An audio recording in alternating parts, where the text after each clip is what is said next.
Hello student, welcome back to one stop learning. कैसे हैं आप सब लोग? कैसे आपकी प्रिपरेशन चल रही है बोर्ड एग्जामिनेशन के लिए? और आज मैं इस वीडियो के थ्रू आपके सामने एक क्लास 12th का पेपर लेके आया हूँ, सैम्पल पेपर अगेन, जिसमें मैं आपसे डिस्कस करने वाला हूँ एमसीक्यू, कुछ इंपॉर्टेंट एमसीक्यू और assertion reason means section A को हम इस वीडियो में डिस्कस करेंगे। क्लास 12th का ये वीडियो होने वाला है और बनी रही इस वीडियो के साथ में पूरे एंड तक का। आपके कुछ जो डाउट होंगे बायोलॉजी से रिलेटेड इसमें जो भी आपके प्रैक्टिस होगी वो थोड़ा सा और स्ट्रांग हो जाएगी। तो अच्छे से इस वीडियो को पूरे फोकस के साथ में देखिए और क्वेश्चंस को अटेम्प्ट करने की कोशिश करिए। मैं इस वीडियो के थ्रू आपको एमसीक्यू और एसेशन रीजन एक्सप्लेन करने वाला हूँ, ठीक है। सेक्शन ए कवर अप करने वाला हूँ जो आपके मेन एग्जाम में आएगा। अब एग्जाम जो है 1 महीने दूर है हमसे। बायो का जो एग्जाम होगा 27 मार्च को होगा, ठीक है। तो स्टार्ट करते हैं इस वीडियो को। अभी तक आप लोगों ने मेरे चैनल को अगर सब्सक्राइब नहीं किया है तो प्लीज़ सब्सक्राइब करिए, लाइक करिए और शेयर करिए अपने फ्रेंड्स के साथ में भी, अपने साथ में जो भी आपके स्टूडेंट हैं उनके साथ में शेयर करिए, जिनको हेल्प मिलेगी इस वीडियो से, उनकी प्रैक्टिस और अच्छे से हो पाएगी। ओके, तो स्टार्ट करते हैं ज़्यादा देर ना करते हुए। देखिए पहला क्वेश्चन इसमें क्या कह रहा है एमसीक्यू में। फर्स्ट क्वेश्चन एक थोड़ा डाटाबेस क्वेश्चन है और ये जो क्वेश्चन है ये आपका ऑर्गेनिज्म एंड पॉपुलेशन चैप्टर का है, ठीक है। ध्यान से देखिए इस क्वेश्चन को। क्वेश्चन क्या कह रहा है, एक मिनट, इसको स्क्रीन को थोड़ा और बड़ा कर लेते हैं, एक सेकेंड, ठीक है। अब विजिबिलिटी सही हो रही होगी आपके लिए। देखिए क्वेश्चन कह रहा है the birth rate and death rate of 4 countries are given below, which one will have the least population growth rate, ठीक है। किसमें सबसे कम पॉपुलेशन ग्रोथ रेट होगी ये पूछ रहा है। तो ये कंट्रीज दे रखी है आपको PQRS, 4 कंट्रीज दे रखी है। यहाँ पे बर्थ रेट दे रखा है पर 1000, ठीक है। टोटल पर 1000 में कितनी बर्थ रेट यहाँ पे हो रही है, 15, P में 15 और Q में 25, R में 35, S में 48, ठीक है। डेथ रेट भी यहाँ पे देखिए 5, 10, 18, 41, इनमें से सबसे लीस्ट किस्म होगी, ठीक है। तो ध्यान रखना हम लोग क्या करेंगे, लीस्ट मतलब बर्थ क्या पूछा गया है, least which one of will have the least population growth rate, ठीक है। किसमें पॉपुलेशन ग्रोथ सबसे कम हो रही है पूछ रहा है, ठीक है। तो डेथ रेट को हम लोग माइनस कर देंगे बर्थ रेट से, ठीक है। बर्थ रेट ये दिया है, इसको माइनस कर दो इससे, तो इसके माइनस करो तो ये आ जाएगा कि ना 10 से माइनस 15 से माइनस करेंगे 5 तो आएगा 10, और 25 से माइनस करेंगे 10 तो अगेन आ गया कितना 15, इसमें 15 एंड देन 35 से 18 माइनस करेंगे तो ये आ गया 17, ठीक है। 48 से 41 माइनस करेंगे तो ये आ गया बेटा 7, ठीक। तो सबसे कम डेथ रेट यहाँ पे किस में देखने को मिल रही है आपको, सबसे ग्रोथ रेट किस में देखने को मिल रही है, तो वो कौन सा ऑप्शन आ रहा है, वो ऑप्शन आ रहा है यहाँ पे 7 वाला, ठीक है। तो लीस्ट कौन सी होगी, S। तो राइट आंसर क्या होगा इसका, राइट आंसर होगा बेटा इसमें D, S, ठीक है। क्योंकि बर्थ रेट और डेथ रेट को हमने जब माइनस किया ना, यहाँ पे बर्थ रेट से डेथ रेट को माइनस किया तो सबसे ग्रोथ रेट सबसे कम जिसकी होगी तो वही क्या होगा, लीस्ट। यहाँ पे पूछा भी आपसे लीस्ट जा रहा है तो आपको वही बताना है कि सबसे कम जिसमें ग्रोथ रेट हो रही है वही सबसे लीस्ट यहाँ पे माना जाएगा, ठीक है। वही राइट आंसर होगा क्योंकि पूछा भी वही गया। तो ऑप्शन नंबर D जो होगा करेक्ट आंसर होगा इस क्वेश्चन का, ठीक है। नेक्स्ट क्वेश्चन देखते हैं, क्वेश्चन नंबर 2। क्वेश्चन नंबर 2 क्या कह रहा है वो देखिए, विच, एक minute, which one of the following is the correct matching of the event occurring during menstrual cycle, ठीक है। मेंस्ट्रुअल साइकिल में इनमें से कौन सा करेक्ट इवेंट है उसको आप सेलेक्ट करोगे। सो ऑप्शन नंबर ए है प्रोलिफरेटिव फेज, जिसमें आपको दिखा रखा है rapid regeneration of the myometrium and maturation of the Graafian follicle. देखो मायोमेट्रियम तो मिडिल लेयर होगी ना, तो मायोमेट्रियम यहाँ पे रीजनरेट तो होती नहीं है, कौन सी रीजनरेशन होगा, प्लोरिफरेटिव फेज कौन सा होगा, स्टार्टिंग वाला फेज हुआ, फॉलिकल वाला फेज हुआ, ठीक है, जहाँ पे रीजनरेशन की प्रोसेस होती है। तो मायोमेट्रियम ना होकर के वहाँ पे क्या होता है, वहाँ पे होता है एंडोमेट्रियम, ठीक है। यहाँ पे एंडोमेट्रियम होना चाहिए तब हम इसको सही बोलते हैं। ये स्टेटमेंट क्या हो जाएगा, रॉन्ग हो जाएगा, ठीक है। ये वाला तो रॉन्ग है। नेक्स्ट देखते हैं, नेक्स्ट क्या कह रहा है स्टेटमेंट, बी वाला स्टेटमेंट क्या कह रहा है, सेक्रेटरी फेज है। सेक्रेटरी फेज क्या कर रहा है, development of the corpus luteum and increase the secretion of the progesterone. देखो development of corpus luteum and increase the secretion of progesterone, ये ठीक है। सेक्रेटरी फेज मतलब ओव्यूलेशन के बाद जो फेज आता है उसकी ये बात हो रही है, सॉरी ओव्यूलेशन से जो बात कर रहा हूँ, development of the corpus luteum, हाँ उस पर हो रहा है, और increase the secretion of the progesterone, ठीक है। तो ये सही है, ये स्टेटमेंट सही जा रहा है कि अभी तक। अब नेक्स्ट देखते हैं इसमें, देखो development of corpus luteum, ovulation के बाद में कॉर्पस ल्यूटियम का डेवलपमेंट होना स्टार्ट होता है, और कॉर्पस ल्यूटियम से किसका सिक्रेशन होता है, प्रोजेस्टेरोन हार्मोन का सिक्रेशन होता है, ठीक है। तो ऑप्शन तो बी जो है अभी तक सही जा रहा है। नेक्स्ट ऑप्शन देख लेते हैं, मेंस्ट्रुअल साइकिल, मेंस्ट्रुएशन जो होता है break down of the myometrium and ovum not fertilize. Ovum तो फर्टिलाइज नहीं होता, ठीक है, लेकिन मायोमेट्रियम ब्रेक डाउन नहीं होता, कौन सा होता है, एंडोमेट्रियम ब्रेक डाउन होता है। तो यहाँ पे अगर एंडोमेट्रियम होता है तो ये सही हो जाता है, इसलिए ये भी रॉन्ग हो गया। नेक्स्ट डी वाला ऑप्शन देखते हैं, ovulation LH and FSH attain the peak level and the sharp fall in the secretion of the, नहीं sharp fall of the in the secretion of progesterone. Progesterone का level तो बढ़ता है ना उसके बाद में, जब FSH और LH जो होते हैं पीक लेवल पे जाते हैं उसके बाद, ठीक है। तो ये प्रोजेस्टेरोन का लेवल क्या होता है, एकदम शार्प, एकदम कम नहीं होता, ये मेंटेन रहता है और आगे प्रेगनेंसी के लिए हेल्पफुल होता है, इसलिए यहाँ पे ये ऑप्शन भी क्या हो जाएगा, रॉन्ग हो जाएगा, ठीक है। डी वाला भी रॉन्ग हो जाएगा। तो इसका करेक्ट आंसर ऑप्शन कौन सा बनेगा, ऑप्शन नंबर बी जो है इसका करेक्ट बनेगा, ठीक है। क्वेश्चन नंबर 2 का ऑप्शन नंबर बी जो होगा वो करेक्ट होगा बेटा, ठीक। नेक्स्ट क्वेश्चन देखते हैं, question number 3, if the sequence of the bases in one strand of the DNA is this ATGC what would be the sequence of the bases on the complementary strand, ठीक है।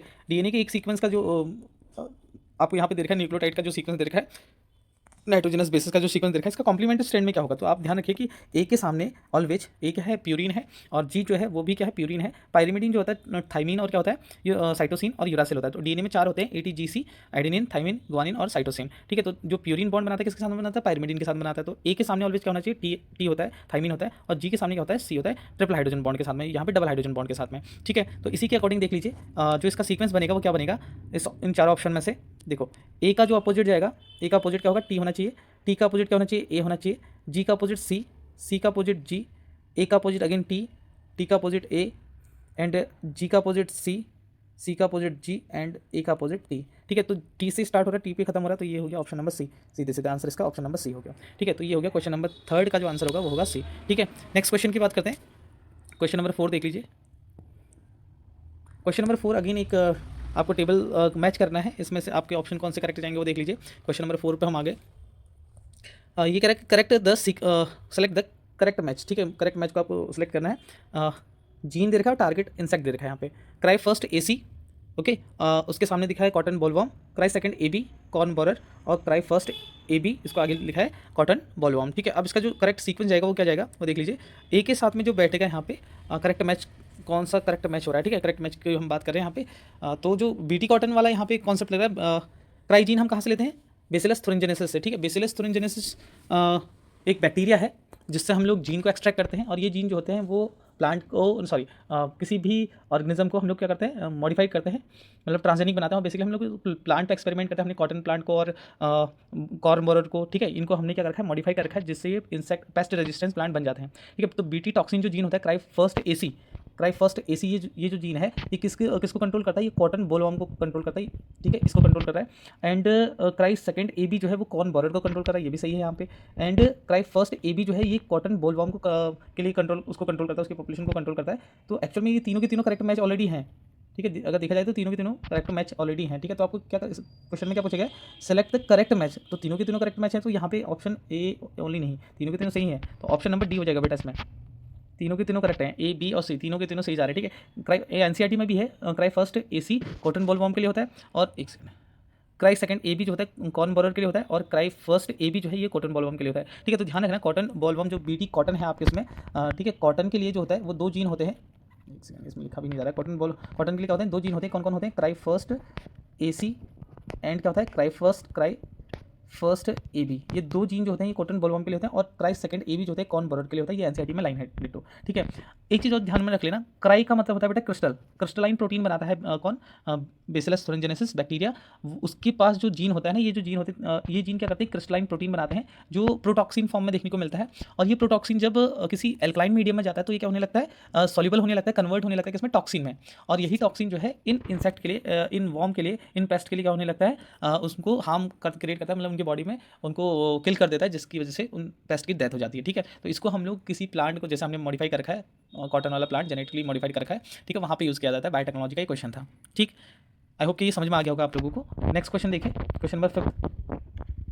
Question number 5 कह रहा है, if a plasmid vector is digested with the Eco R first at a single site, then, अगर कह रहा है कि ये भी बायोटेक्नोलॉजी सा है, एक प्लाज्मिड जो है, ठीक है, एक प्लाज्मिड, ये सर्कल सही से नहीं बन रहा, एक मिनट, हाँ, सर्कल के लिए मेरे पास है ऑलरेडी, ओके। एक प्लाज्मिड जो है, ओके, इसमें इको आर फर्स्ट, इसको इको आर फर्स्ट कर देते हैं, इको आर फर्स्ट, ठीक है। यहाँ पे इसको डाइजेस्ट किया जा रहा है, करें इसको कट करते हैं यहाँ पे डाइजेस्ट एंजाइम के थ्रू, ठीक है, रिस्ट्रिक्शन एंजाइम के थ्रू। तो ये कह रहा है कि इसके कितने हाँ आगे कह रहा है देन, तो ऑप्शन है आपके पास में, one sticky and will be produce, 2 sticky and will be produce, 4 sticky ends will be produce, 6 sticky and will be produce, ठीक है। तो अगर जब मैं इसको कट करूँगा यहाँ पे कट होगा, तो जो स्टिकी एंड होंगे ना बेटा वो ऐसे होंगे कुछ, ये ऐसे कटेगा, यहाँ पे एक सीक्वेंस ऐसे लगा लो, और एक ऊपर वाला सीक्वेंस ऐसे लगा लो, ये भी NCERT में क्वेश्चन, NCERT में ही है, ठीक है। ऐसे तो 2 स्टिकी एंड यहाँ पे फॉर्म होंगे, यहाँ पे एक यहाँ पे, ठीक है। तो इसका जो राइट आंसर होगा वो क्या होगा, वो होगा option number B। Question number 5 का राइट आंसर क्या होगा, option number B, 2 sticky ends will be produced, okay. Next question, an isolated population of human with approximately equal number of the blue-eyed and the brown-eyed individual was decimated by an earthquake only a few brown-eyed people remained to form the next generation. This kind of change in the gene pool is called the, ठीक है, कह रहा है कि एक population है, ठीक है, एक आइसोलेटेड पॉपुलेशन है of the humans with approximately equal number of I colour, ठीक है, ब्लू आइड और ब्राउन आई कलर. तो क्या हुआ कि अचानक से अर्थक्वेक हुआ, only the few brown eye people remained to form the next generation, ठीक है, अर्थक्वेक हुआ, उसके बाद में क्या मिला कि सिर्फ कुछ ही ब्राउन आई वाले पीपल वहाँ पे देखने को मिले, रिमेन रहे. This kind of change in the gene pool is called, इस तरह का जो चेंजेस आता है जीन पूल में उसको क्या बोलते हैं, उसको जेनेटिक ड्रिफ्ट बोलते हैं. जो अचानक से जो चेंज आता है, एक पॉपुलेशन चल रही है, अचानक से कुछ ऐसा हुआ इन्वायरमेंट में जिसकी वजह से पूरा का पूरा जीन पूल ही चेंज हो जाता है, उसको क्या बोलते हैं, जेनेटिक ड्रिफ्ट बोलते हैं. ठीक है, तो याद रखना इसका राइट आंसर क्या होगा, ऑप्शन नंबर सी होगा, जेनेटिक ड्रिफ्ट, क्वेश्चन नंबर 6 का. क्लियर? आई होप कि समझ में आ रहा होगा. जेनेटिक ड्रिफ्ट या पॉपुलेशन से है, पॉपुलेशन से रिलेटेड है कि जब भी हम लोग क्या बोलते हैं कि एक पॉपुलेशन है और उसमें जो जीन पूल है वो कंटिन्यूसली सेम उसमें चल रहा है, उसकी जो फ्रिक्वेंसी हो रही है सेम जा रही है, और अचानक से कुछ ऐसा डिजास्टर हुआ, आप कह सकते हो कि जो रिड्यूस कर रहा है उस पॉपुलेशन में जीन की फ्रिक्वेंसी को, ठीक है, तो उसको हम लोग क्या बोलते हैं, जेनेटिक ड्रिफ्ट बोलते हैं इसमें. ओके, आगे देखिए नेक्स्ट क्वेश्चन क्या कर रहा है. Question number 7 now. Question number 7, after double fertilization a mature ovule has, double fertilization के बाद में एक मैच्योर ओव्यूल जो होगा उसमें क्या होगा, तो फर्टिलाइजेशन के बाद में एक जो ओव्यूल होता है, ये ओवल शेप का तो बन नहीं रहा है, सर्कल शेप का बन गया, बट कोई बात नहीं, ठीक है. तो इसमें होता क्या है, यहाँ पे तो जाइगोट की फॉर्मेशन होने लगती है ना, 2n जाइगोट की फॉर्मेशन होने लगती है, और ये जाइगोट आगे चल के क्या बनाता है, ये बनाता है एम्ब्रियो. ओके, और यहाँ जो होता है, यहाँ 3n कंडीशन होता है. ओके, n+n+n, और ये बनाता है क्या, PEC, प्राइमरी एंडोस्पर्म सेल. ठीक है, ये आगे चल के फिर एंडोस्पर्म बनाता है. Okay, endosperm. क्लियर? चलिए देख लीजिए एंडोस्पर्म. ओके, अभी पूछ क्या रहा है कि after the double fertilization a mature ovule has, एक मैच्योर ओव्यूल के पास में क्या होता है, तो क्या होता है भाई, एक डिप्लॉयड, एक हैप्लॉयड सेल्स, एक 1 diploid and 1 triploid cells, 2 haploid and 1 triploid cells, 1 haploid and 1 triploid cell. तो इसका राइट आंसर क्या होगा, बताइए खुद ही. अब एक जो है जाइगोट जो है वो डिप्लॉयड है, और जो एंडोस्पर्म है वो क्या है, ट्रिप्लॉयड है. तो एक डिप्लॉयड होता है और एक क्या होता है, ट्रिप्लॉयड सेल्स होती है. ठीक है, तो इसका राइट आंसर होगा बी. क्लियर? नेक्स्ट बात करते हैं क्वेश्चन नंबर 8 की.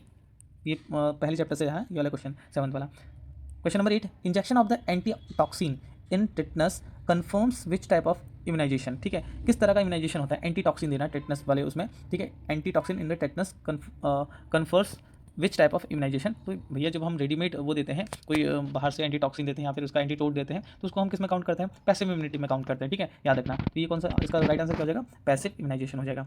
ओके, क्वेश्चन नंबर 8 का जो राइट आंसर होगा वो होगा पैसिव इम्यूनाइजेशन. पैसिव इम्यूनाइजेशन में होता क्या है, हम लोग प्री फॉर्म पहले से ही जो हम बना लेते हैं ड्रग, उसका आप कह सकते हो, या फिर नॉट ड्रग, एंटीटोड कह सकते हो, एंटीबॉडीज़ कह सकते हो आप, रेडीमेड एंटीबॉडीज़ हम लोग क्या करते हैं, इंडिविजुअल को देते हैं, प्रोवाइड करते हैं बाहर की तौर पर, जिसकी ऑलरेडी बने हुए, ठीक है, इंजेक्शन के थ्रू देते हैं, उसको हम लोग बोलते हैं. और एक्टिव इम्यूनाइजेशन में क्या होता है, बॉडी खुद प्रोड्यूस करती है. ओके, बॉडी खुद अपनी तरफ से ही खुद प्रोड्यूस करेगी antibody cell against the antigens, उसको हम एक्टिव इम्यूनाइजेशन बोलते हैं. ओके, नेक्स्ट क्वेश्चन देखिए, क्वेश्चन नंबर 9. क्वेश्चन नंबर 9 क्या कर रहा है, match column first and column second and select the correct option from the given course. ठीक है, कॉलम फर्स्ट है यहाँ पे, कॉलम सेकंड यहाँ पे है. Multiple analysis, back cross, test cross, crossing over, recombination. ठीक है, तो यहाँ से मैच करते हुए जाइए से. इसमें पहला क्या कह रहा है, मल्टीपल एनालिसिस. मल्टीपल एनालिसिस में जो होता है ह्यूमन ब्लड ग्रुप, उसका एग्जाम्पल है ह्यूमन ब्लड ग्रुप, तो ये हो जाएगा A. Okay, back cross, back cross जो होता है भाई हम क्या बोलते हैं उसे, एक हेट्रोजाइगस का उसके पेरेंट्स के साथ में, किसी भी पेरेंट्स के साथ में जो क्रॉस होता है उसको हम लोग क्या बोलते हैं, बैक क्रॉस बोलते हैं. ठीक है, तो इसका राइट बैक क्रॉस में अब बेटा यहाँ पे देखो 2 ऑप्शन दे रखे हैं, ये भी एक बैक क्रॉस है और ये भी एक बैक क्रॉस है. ठीक है, बट ध्यान रखना यहाँ पे दूसरा अगला ऑप्शन क्या दे रखा है, टेस्ट क्रॉस भी दे रखा है. तो बैक क्रॉस क्या होता है, किसी भी हेट्रोजाइगस प्रोजेनी का या किसी भी प्रोजेनी का उसके डोमिनेंट या फिर रिसेसिव पेरेंट्स के साथ में जो क्रॉस होता है उसको हम बोलते हैं बैक क्रॉस. और टेस्ट क्रॉस क्या होता है, टेस्ट क्रॉस हम उसको बोलते हैं किसी हेट्रोजाइगस प्रोजेनी का उसके रिसेसिव पेरेंट्स के साथ में जो क्रॉस किया जाता है उसको हम टेस्ट क्रॉस बोलते हैं. तो सारे all the test cross are the back cross, but all the back cross are not test cross. ये एक स्टेटमेंट है कि सारे के सारे जो टेस्ट क्रॉस होते हैं वो बैक क्रॉस होते हैं, लेकिन सारे बैक क्रॉस टेस्ट क्रॉस नहीं होते हैं. ठीक है, तो बैक क्रॉस का जो आंसर हो जाएगा यहाँ पे ये होगा बी. ठीक है, टेस्ट क्रॉस का जो होगा वो होगा ये वाला ऑप्शन. ठीक है, सी इधर होगा.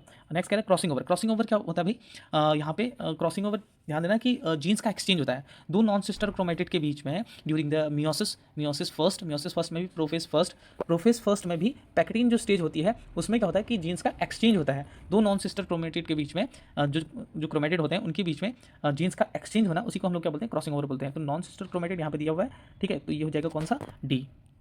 एंड रिकॉम्बिनेशन बचा कौन सा, नॉन पेरेंटल जीन कॉम्बिनेशन, तो ये हो जाएगा रिकॉम्बिनेशन ई. ठीक है, तो देखो फर्स्ट का है कौन सा, थर्ड. फर्स्ट का थर्ड, 2 ऑप्शन जा रहे हैं, ए और सी जा रहा है अभी. ठीक है, फर्स्ट का थर्ड बैक क्रॉस बी का सेकंड, ये सी ऑप्शन राइट हो गया बेटा, इसका देखना। फिर बाकी मैच कर लो। सी का जो है फर्स्ट, यहाँ पे फर्स्ट आ गया सी, और देन डी का फोर्थ यहाँ पे नॉन पेरेंटल नहीं, यहाँ पे ये रॉन्ग जा रहा है बेटा थोड़ा, ठीक है। ओके ओके ठीक ठीक। यहाँ पे ना एक ऑप्शन रॉन्ग है, यहाँ पे होना चाहिए था सेकंड, ठीक है। बैक क्रॉस, हम बैक क्रॉस इसको बोल सकते हैं, ऑप्शन फर्स्ट को बोल सकते हैं बैक क्रॉस, और उसको भी बोल सकते हैं, ठीक है। तो अगर मैं ऑप्शन सी को सेलेक्ट करूँ ना, तो ऑप्शन सी में जो ये ऑप्शन है डी वाला, ठीक है, डी का फोर्थ दिखा रखा है, non parental recombination crossing over को। नॉन पेरेंटल रिकॉम्बिनेशन ठीक है, हम कह रहे हैं नॉन पेरेंटल जीन कॉम्बिनेशन, जो दूसरे जो पेरेंटल हैं वो आपस में क्या हो रहे हैं, हाइब्रिड हो रहे हैं, उसको हम देखो क्रॉसिंग ओवर ही कॉज करेगा रिकॉम्बिनेशन आगे चल के, ठीक है, ये भी ध्यान में रखना। तो इसका आंसर ना यहाँ पे जो ये तो थोड़ा सा रॉन्ग आ गया, बाकी ठीक है। इसमें और कोई ऑप्शन इसमें सही बैठ नहीं रहा है, एक और देख लेते हैं। हाँ ये है ठीक ना, बी ऑप्शन, बी पे तो जा रहा है, ए का थर्ड, बी का सेकंड, और सी का फर्स्ट, ठीक है, और डी का फिफ्थ एंड ई का फोर्थ। तो ऑप्शन नंबर कौन सा जा रहा है इसमें सही, बी। एक सेकंड इसको हटा दूँ मैं, ऑप्शन नंबर बी सही जा रहा है, ठीक है, ये वाला ऑप्शन। ओके देन ठीक है, नेक्स्ट बात करते हैं नेक्स्ट क्वेश्चन की। नेक्स्ट क्वेश्चन कौन सा है, टेंथ में डायग्नोस्टिक पूछा गया लग रहा है, ठीक है। टेंथ वाला देखिए, the diagnostic test that confirm typhoid in humans, ठीक है। टाइफॉइड ह्यूमन में एक डायग्नोस्टिक टेस्ट बताना आपको, जो आप सीधे सीधे लिखोगी टाइफॉइड को आइडेंटिफाई करने के लिए, टाइफॉइड का जो टेस्ट है डायग्नोस करने पता करने के लिए, वो कौन सा है, वो विडाल टेस्ट है, ठीक है, विडाल टेस्ट, ये ऑप्शन नंबर बी जो होगा वो करेक्ट हो जाएगा, ठीक है। नेक्स्ट देखो, इन अ नेक्स्ट 11 क्वेश्चन है ना, हाँ। In a life table the number of the individual alive at the beginning of the first year to second year interval is 800. During this interval 200 individual die. The death rate for this interval is, ठीक है, इसका death rate क्या होगा पूछ रहा है ये। तो डेथ रेट निकालने के लिए हम लोग क्या करते हैं, number of death upon number of individual alive, ठीक है, कि टोटल इंडिविजुअल कितने थे और डेथ कितने इंडिविजुअल की हुई। तो सिंपल सा, इसको कुछ नहीं करना है आपको, डेथ रेट निकालने के लिए क्या करना है, death rate is equal to number of death, simple सा नंबर ऑफ डेथ, ठीक है, upon total number of individual, ठीक है, इंडिविजुअल। ओके अब देखो नंबर ऑफ डेथ कितने हैं, 200 अपॉन 800, माइनस कट कर दो इसे, ठीक है, नहीं जाएगा तो जीरो पहला, एंड देन इसके बाद में एक जीरो बढ़ा देते हैं इधर को, तो क्या आएगा, 8 2 जा 16, पॉइंट लगा दो, 8 2 जा 16, 4 माइनस बचा, 4 के पीछे जीरो, और 8 5 जा 40, ठीक है, 8 5 जा 40, तो 0.25 आंसर इसका, 0.25 है ऑफकोर्स है इसमें 0.25 ए, ऑप्शन नंबर ए जो होगा वो करेक्ट हो जाएगा। Okay clear. डेथ रेट कैसे निकालना है, death rate is equal to क्या होता है, number of death upon number of individual alive, जो टोटल पॉपुलेशन थी उसको हम उससे क्या करेंगे, डिवाइड करेंगे, तो आपका आंसर आपके सामने हो जाएगा, डेथ रेट आपको निकल जाएगा। ये भी ऑर्गेनाइजमेंट पॉपुलेशन चैप्टर का ही क्वेश्चन था, ठीक है। नेक्स्ट क्वेश्चन देखते हैं, question number 12, which of the following, एक second, which of the following in the sewage treatment remove suspends solids, ठीक है, तो इनमें से कौन सा ट्रीटमेंट है जिसमें सॉलिड सब्सटेंस को रिमूव कर दिया जाता है सीवेज से। तो भैया इसको हम फिजिकल ट्रीटमेंट बोलते हैं, और फिजिकल ट्रीटमेंट को हम लोग क्या नाम देते हैं, प्राइमरी ट्रीटमेंट नाम देते हैं, ठीक है। तो ऑप्शन नंबर बी जो होगा यहाँ पे वो भी करेक्ट हो जाएगा। प्राइमरी ट्रीटमेंट में हम लोग क्या करते हैं, सस्पेंडेड सॉलिड को क्या करते हैं, फिल्ट्रेशन और सेडिमेंटेशन के थ्रू रिमूव करते हैं, अलग करते हैं। तो इसके दो स्टेप्स होते हैं, वो भी याद रखना कौन कौन से, एक होता है फिल्ट्रेशन और अगला कौन सा होता है, वो होता है सेडिमेंटेशन, ठीक है। फिल्ट्रेशन मतलब लार्जर पार्टिकल को फिल्टर की हेल्प से रिमूव करना, और ये क्या होता है, सेडिमेंटेशन, ठीक है। छोटी स्क्रीन में यही दिक्कत है, सेडिमेंटेशन, ओके। और नेक्स्ट स्टेप कौन सा होता है उसका, सेकेंडरी ट्रीटमेंट। सेकेंडरी ट्रीटमेंट को हम लोग क्या बोलते हैं, बायोलॉजिकल ट्रीटमेंट बोलते हैं, जिसमें हम एरिशन टैंक और एनारोबिक बैक्टीरिया और एनारोबिक बैक्टीरिया से हम लोग सीवेज को ट्रीट करते हैं, ठीक है। तो ये हो गया क्वेश्चन नंबर 12 का राइट आंसर होगा B, option B, primary treatment. अब जो है क्वेश्चन हम लोग स्टार्ट करने वाले हैं एसर्सन रीजन क्वेश्चन, जिसमें हम क्वेश्चन नंबर 13 से लेकर के 16 तक का डिस्कस करेंगे, और ऐसा ही आपके पेपर में भी होगा ये, ठीक है। नेक्स्ट देखते हैं क्वेश्चन नंबर 13, एसर्सन क्या बोला इसका, herbivorous are also called an, एक second, industry animal because they convert plant matter into animal matter, ठीक है। हर्बीवोरस जो होते हैं उनको हम की बोलते हैं, इंडस्ट्री एनिमल की बोलते हैं हम, because they convert the plant matter को किस में कन्वर्ट करते हैं, एनिमल मैटर में कन्वर्ट करते हैं। बिल्कुल सही बात है, हर्बीवोरस क्या फीड करते हैं, प्लांट फीड करते हैं, और प्लांट का ही वो क्या बनाते हैं, अपनी ग्रोथ करते हैं, अपनी पॉपुलेशन को बढ़ाते हैं, उनमें ग्रोथ होती है, ठीक है। तो एनिमल मैटर में कन्वर्ट करते हैं, एनिमल का जो प्रोडक्ट होता है उसको रिलीज करते हैं, एनर्जी कहाँ से लेते हैं, प्लांट से लेते हैं। तो ये स्टेटमेंट क्या हो जाएगा, करेक्ट हो जाएगा। So we need to read the next statement, reason का स्टेटमेंट हमें पढ़ने की जरूरत है यहाँ पे। रीजन क्या बोल रहा है, decomposers play a pivotal role in the ecosystem and they indirectly support the producer. ये कह रहा है कि जो डिकम्पोजर्स है उनका एक इंपॉर्टेंट रोल होता है एक इकोसिस्टम में, और दे इनडायरेक्टली सपोर्ट द प्रोड्यूसर, ये इनडायरेक्टली जो प्रोड्यूसर होते हैं उनको सपोर्ट करने में हेल्प करते हैं, बिल्कुल करते हैं भाई। डिकम्पोजिशन जब होता है तो मिनरलाइजेशन आगे प्रोसेस होती है, मिनरल्स जो होते हैं सॉइल में मिक्स हो जाते हैं, जिसकी वजह से प्लांट क्या करता है, मिनरल्स को सॉइल से एब्जॉर्ब कर पाता है और ग्रोथ कर पाता है प्रॉपर तरीके से। ओके, तो ये डिकम्पोजर का रोल है। बट यहाँ पे जो बात करिए ना हर्बीवोरस का, जो की इंडस्ट्री में जो उनका रोल है, कह रहे हैं हम लोग हैं, वो प्लांट मैटर को एनिमल मैटर में कन्वर्ट कर रहा है, ये एक्सप्लेन नहीं कर पा रहा है ये चीज़ को। ओके, स्टेटमेंट तो करेक्ट है लेकिन एक्सप्लेनेशन नहीं मिल पा रहा है स्टेटमेंट, एसर्शन वाले स्टेटमेंट का। तो इसका जो राइट आंसर होगा मेरे हिसाब से वो कौन सा होगा, वो होगा बी। क्यों होगा उसके पीछे भी मैं रीजन दे चुका हूँ कि जो डिकम्पोजर्स वाला स्टेटमेंट है वो डिकम्पोजिशन की प्रोसेस को बता रहा है, और ऊपर जो स्टेटमेंट है, ये वाला जो स्टेटमेंट है, ये आपको सिर्फ हर्बीवोरस का काम बता रहा है कि भैया एक वो क्या है, की इंडस्ट्री है, की इंडस्ट्री एनिमल्स है जो एनिमल में जो प्लांट मैटर को किसमें कन्वर्ट करते हैं, एनिमल मैटर में कन्वर्ट करते हैं। ठीक है, तो उसको ये चीज़ नहीं बता रहा है। ठीक है, तो ऑप्शन कौन सा हो जाएगा, बी ऑप्शन करेक्ट हो जाएगा। नेक्स्ट देखिए क्वेश्चन नंबर 14, एक डायग्राम बेस्ड क्वेश्चन है, इसको देख लीजिए। Given below is the diagram of an ovum surrounded by the few sperm.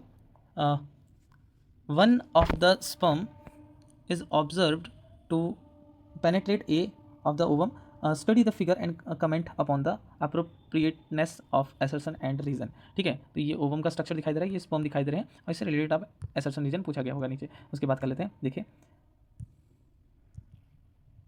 कह रहा है A is Zona pellucida present just around the plasma membrane of the oocyte.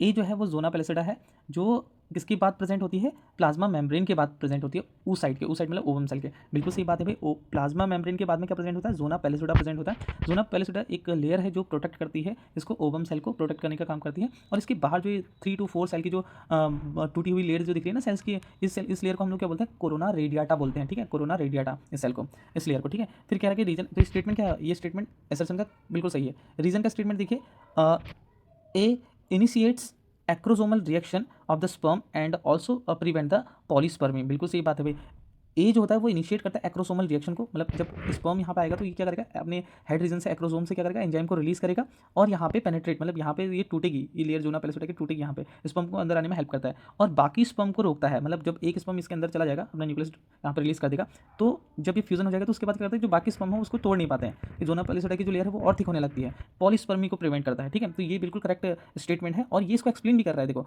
Zona pellucida prevent just around the plasma membrane of the oocyte because A initiates acrosomal reaction of the sperms and also prevent the polyspermy। ठीक है, तो ये इसको explain भी कर पा रहा है एक तरीके से। तो इसका आंसर कौन सा हो जाएगा, ऑप्शन नंबर ए जो है इसका करेक्ट आंसर हो जाएगा।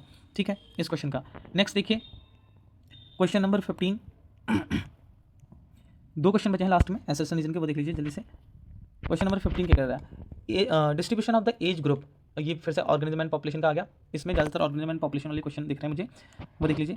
Distribution of the age group is said to influence the population growth. ठीक है, जब एज डिस्ट्रीब्यूशन ग्रुप हम करते हैं, मतलब इतने एज के जो हैं इतने इंडिविजुअल होंगे। ठीक है, इतने एज के इतने इंडिविजुअल होंगे, 10 से लेकर 14, एक प्री रिप्रोडक्टिव और पोस्ट रिप्रोडक्टिव, इसको हम एज के हिसाब से भी कैटेगराइज कर सकते हैं कि 10 साल वाले कितने हैं, 10 से 50 साल वाले कितने हैं, 50 से ऊपर साल वाले कितने हैं। ठीक है, तो वो एज डिस्ट्रीब्यूशन होता है वो इन्फ्लुएंस करता है पॉपुलेशन ग्रोथ को। बिल्कुल सही बात है, पॉपुलेशन ग्रोथ को इन्फ्लुएंस करेगा, क्योंकि उससे हमें जो ये पता लगेगा कि जो यंगर वाले इंडिविजुअल हैं, जो रिप्रोडक्शन कर सकते हैं, वो आगे पॉपुलेशन को बढ़ाएंगे या कम करेंगे करके। ठीक है, तो हम इससे आइडिया लगा सकते हैं एक तरीके से, तो वो इन्फ्लुएंस करेंगे पॉपुलेशन ग्रोथ को। तो इसका भी ये स्टेटमेंट बिल्कुल करेक्ट है एसर्शन का।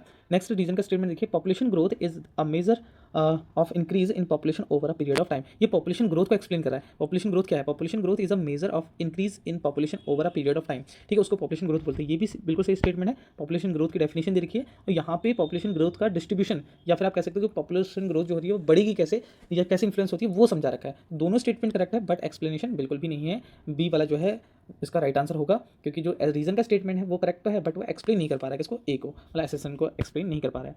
नेक्स्ट क्वेश्चन की बात करते हैं। Assertion, the pyramid of biomass in sea is generally inverted. ठीक है, जो बायोमास का पिरामिड होता है, ओके एक सेकेंड, पिरामिड कैसे बनेगा इसमें, ये पिरामिड तो नहीं बनेगा, चलो मैं इसको ऐसे दिखा देता हूँ। इन्वर्टेड बनाना है ना, इन्वर्टेड मतलब ऐसे उल्टा। ठीक है, ऐसे। ओके, अब ये producer, primary consumer, secondary, tertiary, producer, primary consumer, secondary consumer, tertiary consumer. ठीक है, तो ये कह रहा है कि जो बायोमास का पिरामिड होगा सी में, वो कैसे होगा, जनरली इन्वर्टेड होगा। बिल्कुल सही बात है। एक्वाटिक पिरामिड जो होते हैं बायोमास के, वो कैसे होते हैं, वो उल्टे बनते हैं, और जो टेरेस्ट्रियल होते हैं वो सीधे बनते हैं। ये स्टेटमेंट तो बिल्कुल करेक्ट हो गया। ठीक है, रीजन का बात करते हैं। The biomass of fishes far exceeds that of the phytoplankton. बिल्कुल सही है भाई। जो उल्टा क्यों बना है, क्योंकि फाइटोप्लैंक्टन्स क्या वहाँ पे प्रोड्यूसर है, और प्रोड्यूसर के नंबर सबसे कम है, प्रोड्यूसर के नंबर सबसे कम है, ठीक है। और जो फिश होंगी, फिशेज होंगी, उनका वेट जो होगा वो बढ़ते रहेगा ऊपर को। ओके, सी में जो large fishes then well and वो उनका लेवल क्या होगा, उनका जो बायोमास है, वजन जो है वो बढ़ता रहेगा, ठीक है। जो सबसे कम होगा किसका होगा, फाइटोप्लैंक्टन्स का होगा, प्लांट का होगा यहाँ पे, ठीक है। प्लांट्स या फाइटोप्लैंक्टन्स, सी में ऑब्वियसली बात है, जो सबसे स्मॉलेस्ट प्लांट होंगे उनको हम क्या बोलते हैं, फाइटोप्लैंक्टन्स बोलते हैं। तो उनका वजन सबसे कम होगा, इसलिए ये जो पिरामिड बनेगा कैसा बनेगा, इन्वर्टेड बनता है। तो इसका राइट आंसर क्या होगा, ऑप्शन नंबर ए जो होगा इसका राइट आंसर होगा, ठीक है। एक्सप्लेन कर पा रहा है प्रॉपर तरीके से। तो ये था बेटा सैम्पल पेपर फर्स्ट, जिसमें मैंने आपसे बात करी थी क्या, एमसीक्यू और एसर्शन रीजन के बारे में। तो नेक्स्ट वीडियो मैं आपके सामने बहुत जल्दी से शेयर करूंगा, जिसमें मैं फिर से एसर्शन और रीजन की आपको प्रैक्टिस कराऊंगा फिर से, ठीक है। सैम्पल पेपर सेकंड होने वाला है वो, ठीक है। तो थैंक यू सो मच यहाँ तक देखने के लिए, और प्लीज़ सब्सक्राइब जरूर करिए, लाइक करिए, शेयर करिए। Thank you so much everyone.